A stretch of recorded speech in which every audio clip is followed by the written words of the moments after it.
팩트 체크. 한국과 그리스는 소름 돋는 평행이론. 인간이 만든 위대한 4대 문명은 모두 강을 가지고 있습니다. 그런데 그리스 아테네는 강이 없습니다. 농산물을 생산하는 가장 중요한 근원인 강이 없는 아테네가 어떻게 위대한 문명을 탄생시켰을까요? 그리스가 어떻게 위대한 문명을 세웠는지 이해하려면 먼저 그들의 지리적 환경을 알아야 합니다.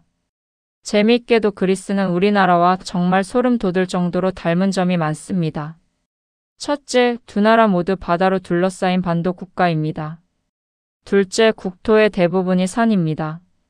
우리나라가 국토의 70%가 산이라 과거에 굶주리던 보릿고개 시절이 있었죠.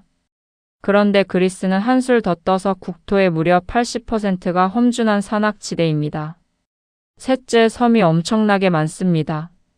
우리나라에 약 3,000개의 섬이 있다면 그리스에는 무려 6,000개의 섬이 에게해와 이오니아의 곳곳에 흩어져 있습니다. 국토의 크기도 남한의 약 1.4배 정도로 비슷하죠. 국토 환경이 비슷하면 역사도 비슷하게 흘러가기 마련입니다. 국토의 80%가 산이고 20%가 섬인 나라에서 씨앗을 뿌려 농사만 지어서는 도저히 먹고 살 수가 없었겠죠. 큰 강이 없으니 4대 문명처럼 비옥한 옥토에서 나오는 잉여 농산물도 기대할 수 없었습니다. 그래서 고대 그리스인들은 시선을 돌렸습니다. 바로 눈앞에 넓게 펼쳐진 바다로 말이죠. 그리스인들은 일찍부터 배를 타고 지중해 바다로 진출했습니다. 척박한 땅에서도 잘 자라는 올리브를 짜서 만든 올리브유를 배에 가득 싣고 나가 팔았죠. 서쪽으로는 시실리아, 동쪽으로는 튀르키예 남서부 해안과 이스탄불, 그리고 멀리 흑해 연안까지 진출해 식민 도시를 건설했습니다. 나가서 올리브유를 팔고 대신 그곳에서 부족한 농산물과 식량을 가득 싣고 돌아왔습니다. 이 거대한 해상 무역 네트워크가 바로 척박한 그리스에 엄청난 부를 가져다준 성장 동력이 된 것입니다.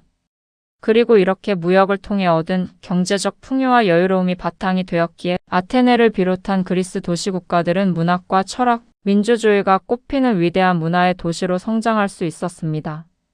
최악의 지리적 한계를 바다를 향한 도전으로 극복해낸 것, 이것이 바로 그리스 문명의 발상의 진짜 비밀입니다. 자, 이제 무역을 위해 바다로 나갔다는 것까지는 알겠습니다. 그런데 고대인들에게 항해라는 건 결코 낭만적인 크루즈 여행이 아니었습니다. 그리스인들에게 항해는 곧 생존과 번영을 건 목숨권 사투였죠. 특히 에게에는 수많은 섬들이 복잡하게 얽혀있고 예고 없이 불어닥치는 갑작스러운 폭풍우 때문에 숙련된 선원들조차 순식간에 길을 잃기 십상이었습니다. 낮에는 태양의 위치를 보고 방향을 잡는다 쳐도 칠흑 같은 어둠이 깔린 밤바다에서는 도대체 어떻게 길을 찾았을까요? 나침반도 GPS도 없던 그 시절 말입니다. 그들을 인도해줄 수 있는 유일한 나침반은 바로 머리 위에서 빛나는 밤하늘의 별자리뿐이었습니다. 그래서 고대 그리스 선원들은 살아남기 위해 매일매일 위치가 변하는 수많은 별자리의 움직임을 완벽하게 외워야만 했습니다. 별자리는 흔들리는 망망대해 속에서 유일하게 변하지 않는 영원한 지표였으니까요. 하지만 생각해보세요. 하늘에 흩뿌려진 수많은 하얀 점들을 그냥 생으로 암기한다는 게 쉬운 일일까요? 여러분도 학창시절에 의미 없는 영어 단어 외우다가 포기하신 적 많으시죠? 고대 그리스인들도 마찬가지였습니다. 그래서 그들은 아주 기발하고도 천재적인 방법을 하나 발명해냅니다. 별자리들의 배열에 서사, 즉 이야기를 입히는 것이었습니다. 그렇습니다. 우리가 흔히 아는 화려하고 방대한 그리스 신화 속 별자리 이야기는 그냥 밤에 잠 안 와서 지어낸 옛날 이야기가 아닙니다. 그것은 운명을 거스르는 영웅들의 드라마이자 삶과 죽음의 경계에서 무사히 집으로 돌아가기 위해 바다 위에서 길을 찾던 고대 선원들의 필사적인 생존 매뉴얼이었습니다.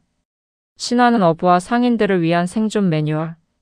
밤바다에서 길을 잃지 않으려면 가장 중요한 별 하나를 꼭 찾아야 합니다.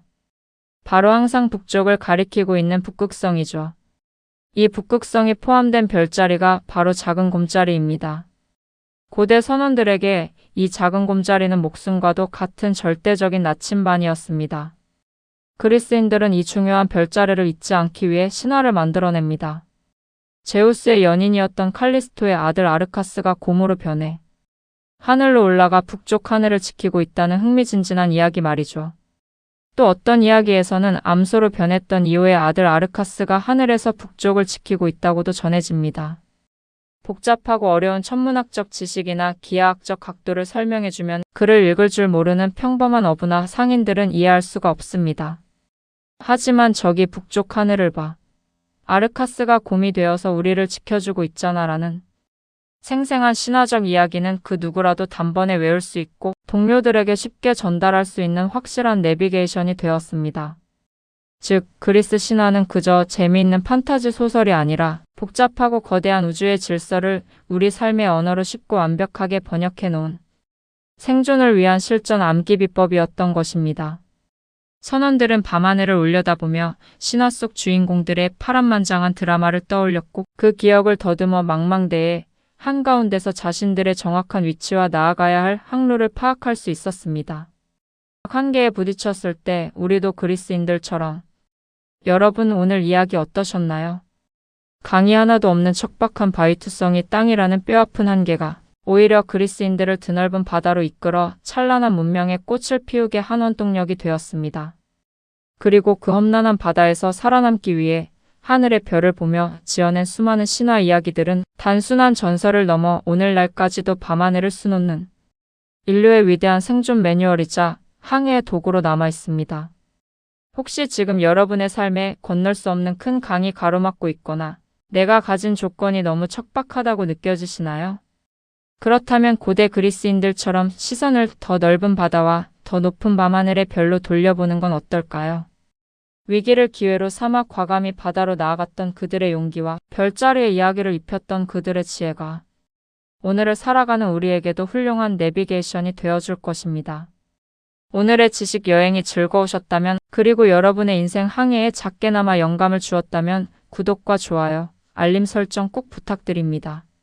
다음 영상에서는 고대 그리스인들의 더 기막히고 놀라운 이야기로 찾아오겠습니다.